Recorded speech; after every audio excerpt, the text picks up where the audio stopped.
ఈరోజు హుజురాబాద్ లో కూడా మేము ధర్నా కార్యక్రమం చేసినాం. అయితే ఈ రాష్ట్రంలో ఉన్నటువంటి అన్ని వర్గాలకు కూడా ఈరోజు నష్టం జరుగుతుందని మా టీఆర్ఎస్ పార్టీ తరఫున ఇక ముందు గ్రామాలలో కూడా మేమందరికీ కూడా వివరించాల్సింది. ఎందుకంటే ప్రజల లోపల కూడా ఆల్రెడీ ఈ ప్రభుత్వం వాగ్దానాలు గాని గ్యారెంటీలు గాని చేస్తలేవని చెప్పి వీళ్ళు అనుకుంటా ఉన్నారు. అదేవిధంగా పెన్షన్లు గాని ఎటువంటి కేసీఆర్ గారు చేసినటువంటి ఏ మంచి పనులు కూడా వీళ్లకు సహించడం లేదు కాబట్టి అన్నింటినీ కూడా ఆపేలు.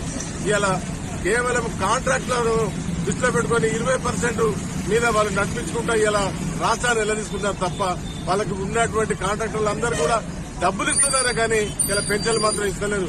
రైతు భరోసా గాని రైతు బీమా గాని ఇవన్నీ కూడా ఆపినటువంటి సందర్భం.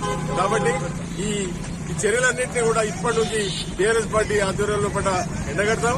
వారిని ఖచ్చితంగా వారిని బదర్కిస్తామని చెప్పి సడన్గా మనం చేస్తున్నాం.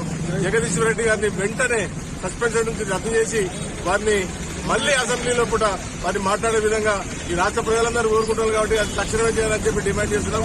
జై తెలంగాణ, జై